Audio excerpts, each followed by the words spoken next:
एक बार भरी सभा में भगवान शिव का दक्ष प्रजापति ने अपमान कर दिया। भगवान शंकर तो बड़े अच्छे हैं। कर्पूर गौरम करुणावतारम संसार सारम भुजगेन्द्रहारम सदा वसंतम हृदयारविंदे भवम भवानी सहितम नमामि। शंकर जी कैसे हैं? कर्पूर गौरम, कपूर की तरह गोरे हैं। कपूर कितना सुंदर दिखता है, ऐसे ही स्वरूप शंकर जी का। शंकर जी बहुत गोरे हैं, सुंदर हैं।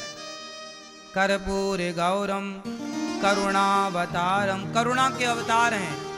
करुणा कैसी? शंकर जी के जैसी करुणा कहाँ होगी। बहुत दयालु हैं शंकर जी। करुणावतारम संसार सारम, संसार का संहार करने वाले। भुजगेन्द्रहारम, क्या लपेटते हैं गले में? सांप। सदा वसंतम, सदा वसंतम, जिनके हृदय में सदा बसते हैं कौन? हृदयारविंदे, जिनके हृदय में सदा सीताराम बसते हैं, लक्ष्मी नारायण बसते हैं हृदय में। ऐसे भगवान शंकर को भवानी सहित भगवान शिव माता पार्वती के सहित भगवान शिव को हम ध्याते हैं, ध्यान करते हैं, नमस्कार करते हैं। बोलिए शंकर भगवान की। शंकर भगवान कहाँ रहते हैं? कहाँ रहते हैं? कैलाश। अच्छा, आपके घर में बहुत, आपके गांव में, आपके गली में, आपके क्षेत्र में मंदिर होंगे ना शंकर जी के, जहाँ शिवलिंग है। शिवलिंग पर आप जल भी चढ़ाने जाते हो। धतूरा, बिल्व पत्र, आग का फूल इत्यादि शिव जी पर चढ़ाए जाते हैं। शमी का पत्ता भी चढ़ाया जाता है। शंकर जी के मंदिर में क्या होता है? शिवलिंग।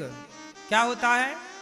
हमारे यहाँ 12 ज्योतिर्लिंग भी हैं, 12 ज्योतिर्लिंग हैं। अच्छा, ये बताओ मुझे आप लोग, ये जो शंकर जी के शिवलिंग होते हैं, 12 ज्योतिर्लिंग हैं, ये शिवलिंग का मतलब क्या होता है? क्या है ये शिवलिंग? भैया बताओ, ये शिवलिंग क्या है? इसमें लिंग शब्द क्यों जुड़ा है? शिव तो ठीक लग रहा है, ये लिंग क्या अर्थ यहाँ पे क्या है? शिवलिंग क्यों कहा जाता है? राम जी के किसी मंदिर में रामलिंग तो नहीं कहा जाता, कृष्ण जी के किसी भी मंदिर में कृष्ण लिंग तो नहीं कहा जाता, तो शंकर जी के मंदिर में शिवलिंग क्यों कहा जाता है? ये प्रश्न आपसे कोई पूछे तो आपके पास इसका उत्तर हो, इसलिए ये प्रश्न हम पूछ रहे हैं और आपसे उत्तर चाह रहे हैं। फिर अभी इसका उत्तर भी देंगे। भैया सब बैठ जाओ, मेरी माँ बैठ जाओ। भैया टोपी वाले भैया, लाल बैठो, लाला सब शांति से बैठो और टुप्पा ही टाप रहो, शोर ना करो, शांति से बैठ जाओ, चुप रहो। बोलिए कृष्ण कन्हैया लाल की। प्रश्न सुनो ध्यान से, उत्तर दो ध्यान से। शंकर जी के मंदिर को, शंकर जी को शिवलिंग क्यों कहा जाता? ये शिवलिंग है, चलो जल चढ़ाओ, शिवलिंग पे जल चढ़ाओ। क्यों? और तो किसी देवी देवता के मंदिर को लिंग शब्द से प्रयोग नहीं किया जाता, क्यों? अब आप लोग बताओ कि शिवलिंग क्यों कहा जाता है? आप बताओ। नहीं पता? आप बताओ भैया। नहीं पता? आप बताओ पीली मैया। नहीं पता? इसलिए कहते हैं हम हिंदुओं को सब कुछ पता होना चाहिए। यदि आप हिंदू हैं, शंकर जी को मानते हैं, तो पता होना चाहिए ना। नहीं पता होने से लोग भड़का देते हैं आपको कुछ भी, तो आप मान ले यार बात तो सही है। इससे क्या होता? हमारा सनातन धर्म कमजोर होता है। हमारे ज्ञान न होने से हमारा धर्म कमजोर होता है। इसलिए कमजोर सनातन तब नहीं होगा जब आप ज्ञान से परिपूर्ण होंगे। यदि ज्ञान से परिपूर्ण हैं तो आपको कोई दिक्कत नहीं। इसलिए अपने ज्ञान को बढ़ाओ, अपने सत्संग को बढ़ाओ, अपने स्वाध्याय को बढ़ाओ, सदग्रंथ पढ़ो, तब आपका संदेह मिटेगा। अब आप बताएंगे शंकर जी के मंदिर को, शिव जी को शिवलिंग क्यों कहते हैं? आप बताएंगे? भारत के 99% लोगों को यह बात नहीं पता और कर रहे हैं सब पूजा, सब शंकर जी के मंदिर जा रहे हैं, पर किसी को यह नहीं पता कि शिवलिंग का मतलब क्या है। जबकि विधर्मी लोग तुम्हारा मजाक उड़ाते हैं, यार तुम तो लिंग की पूजा करते हो, कैसे हिंदू हो तुम तो लिंग की पूजा कर रहे हो। विधर्मी लोग मजाक उड़ाते हैं ना तुम्हारा, तुम्हारे पास कोई उत्तर होता नहीं है, क्योंकि तुम्हें पता नहीं है, तुमने रिसर्च नहीं की, अपने धर्म को जानना उचित नहीं समझा। मजाक उड़ाते भी हैं लोग तो आप सुन लेते हो, क्योंकि आपको उत्तर नहीं पता। उत्तर पता होना चाहिए, आपके बच्चों को भी उत्तर पता होना चाहिए, ताकि हमारे शिव का, हमारे मंदिरों का, हमारे सनातन धर्म का कोई मजाक ना उड़ा सके। क्योंकि हमारे यहाँ मजाक है ही नहीं, हमारे यहाँ तो साइंटिफिक है ना सब चीज, वैज्ञानिक कसौटी पे खरा है सब कुछ। आओ समझते हैं शिवलिंग का गणित, शिवलिंग का विज्ञान। शिव महापुराण के अनुसार शंकर जी जो हैं वह निराकार हैं। शंकर जी कौन है? निराकार। निराकार ओंकार पढ़ा है ना आप लोगों ने। शंकर जी कैसे हैं? निराकार। जब भगवान शिव को निराकार कहा गया, वह एक शक्ति है, एक ज्योति के रूप में।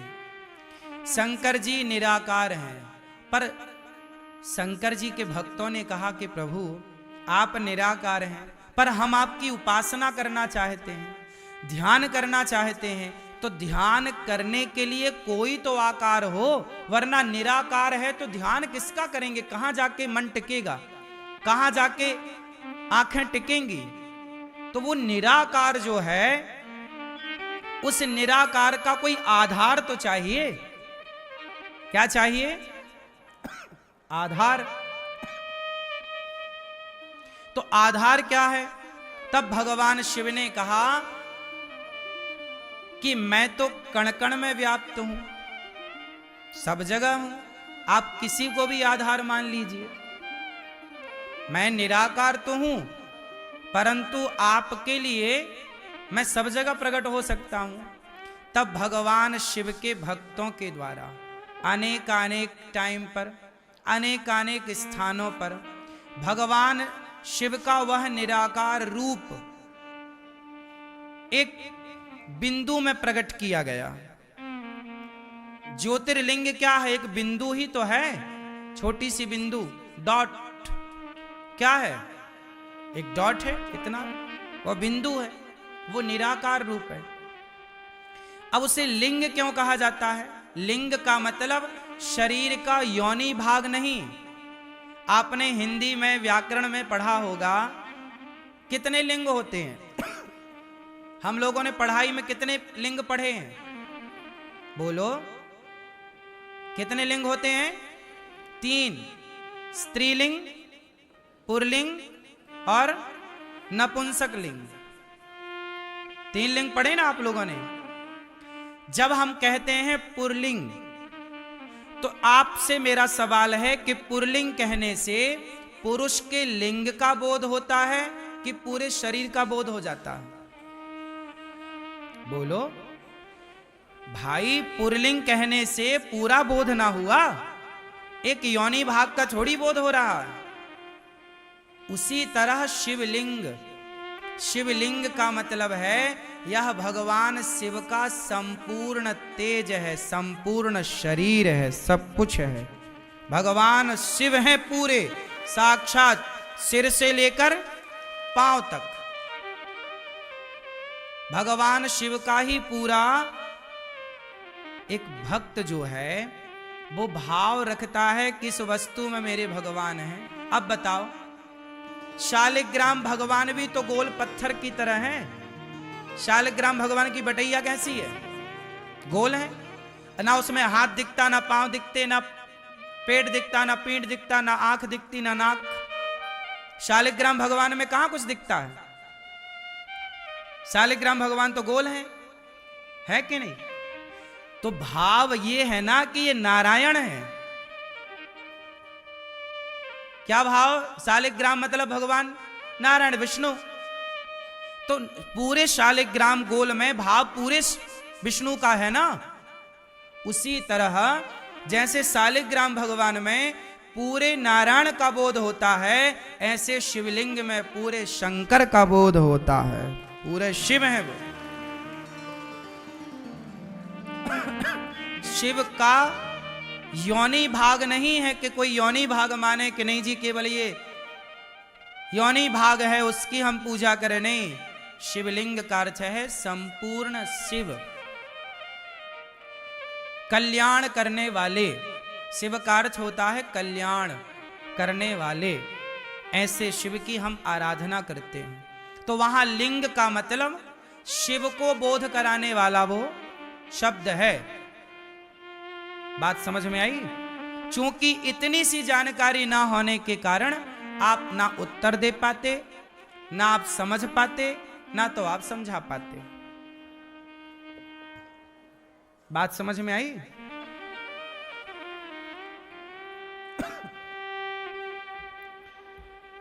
तो भगवान शंकर का एक बार अपमान हुआ। दक्ष प्रजापति के यज्ञ में भगवान शंकर ने कोई उत्तर नहीं दिया, चुपचाप चले आए। शंकर जी को गालियां दक्ष प्रजापति देते रहे, अपमान करते रहे, पर शंकर जी ने कोई उत्तर नहीं दिया। शंकर जी चुपचाप आए। दक्ष ने यज्ञ किया, शिव के अपमान को और अपमान करने के लिए सबको बुलाया, पर भगवान शंकर को नहीं बुलाया। पर भगवान शंकर ने कोई उत्तर नहीं दिया। माता सती उस यज्ञ में बिना बुलाए गईं और पति भगवान शिव का अपमान देखकर माता सती जलकर भस्म हो गईं और वही सती पार्वती बनी। तब जाकर शंकर पार्वती का विवाह संपन्न हुआ। अच्छा एक बात बताओ, आप में से कितने लोग शिव जी के मंदिर जाते हैं? हाथ उठा के मुझे दर्शन दे सकते हैं। जाते हो? अब ये बताओ कि शिव जी के मंदिर जाते हो तो क्या सीख मिलती है भगवान शंकर से? मंदिर क्यों जाया जाता है? शिव जी के मंदिर हो, राम जी के मंदिर हो, कृष्ण जी के मंदिर हो, दुर्गा जी के मंदिर हो, हनुमान जी के मंदिर हो, क्यों जाते हैं मंदिर? क्यों जाना चाहिए? आप शंकर जी के मंदिर क्यों जाते हो? उत्तर दो। क्या सीख मिलती है आपको शिव जी के मंदिर से? आप मंदिर क्यों जाते हैं? हाँ,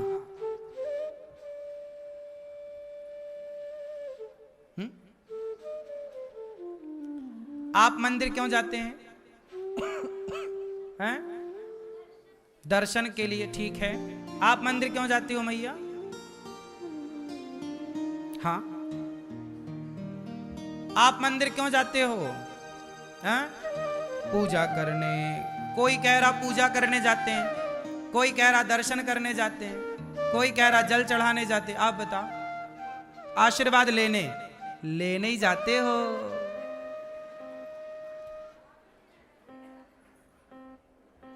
देखो जरा, हम हिंदू, हम सनातनी कितने अज्ञान में जी रहे हैं। हमने मंदिरों के विज्ञान को समझा ही नहीं। काश मंदिरों के विज्ञान को हम लोगों ने समझा होता। आज का युवा, आज का नौजवान भगवान से विमुख क्यों हो गया? क्योंकि उस नौजवान को हमने मंदिर का विज्ञान समझा ही नहीं पाए, समझाने में असफल रहे। मंदिर क्यों जाते हैं? इस प्रश्न का उत्तर शायद आप में से किसी के पास हो। जाते सब हैं, पर क्यों जाते हैं ये किसी को नहीं पता, बस जा रहे हैं। क्यों जाते हैं, आओ चर्चा कर लेते हैं। जब तक ज्ञान ना हो ना तो जाने का अर्थ कहां है। सब जा रहे हैं तो आप भी जा रहे हैं, ये तो भेड़ चाल हो गई। ये कौन सी चाल हो गई, भेड़ चाल। मंदिर क्यों जाते हैं, चलो बात करते हैं शंकर जी की। भगवान शिव के मंदिर में क्यों जाते हैं, नहीं पता? आप बताओ क्यों जाते हैं मंदिर शंकर जी के। चलो अब सुनो। भगवान शिव जी के मंदिर में जाते हैं कि भगवान शिव को देखकर हम भगवान शिव से ग्रहण करेंगे, सीखेंगे। क्या भगवान शिव क्या सिखाते हैं? शंकर जी के मंदिर जाने से पहले शंकर जी की कथा सुनो। कथा क्या है कि दक्ष प्रजापति ने भरी सभा में भगवान शिव को सैकड़ों गालियां दी, अपमानित किया, जलील किया, श्राप दिया, पर भगवान शिव ने एक बार भी उत्तर नहीं दिया। सारी गालियां सह गए। समुद्र मंथन में निकला जहर शंकर जी पी गए। शंकर जी के मंदिर तो जाते हो सब लोग, पर सीखते नहीं हो। शंकर जी से सीखो कि कोई कितना भी अपमान करे, वो परिवार का है, माँ है, बाप है, भाई है, बहन है, पति है, पत्नी है, मित्र है, दोस्त है, अपना सनातनी है। कोई कितना भी आपको जलील करे, अपमानित करे, शंकर जी से सीख लो कि आप उत्तर नहीं देंगे। आतंकवादी है कोई तो उत्तर दो, मारो उसे। तुम्हारी बहन बेटी को गलत देखे तो राम की तरह मार दो, रावण को, बाली को मार दो, मारने का भी विधान है। लेकिन भगवान शिव सिखा रहे हैं कि सहनशील बनो, सह जाओ। जहर पिया, आप कितना जहर पीते हो अपमान का? अपमान ही जहर है, सम्मान ही अमृत है। सम्मान तो सब चाहते हैं, सम्मान का अमृत सब पीना चाहते हैं। सम्मान का अमृत निकला समुद्र मंथन से तो देवता पी गए, और जहर निकला तो शंकर जी को लाकर दे दिया, और जहर निकला तो शंकर जी को दिया। अमृत निकला तो देवताओं ने एक बार नहीं पूछा कि शंकर जी जहर पिया है, थोड़ा अमृत पियोगे क्या?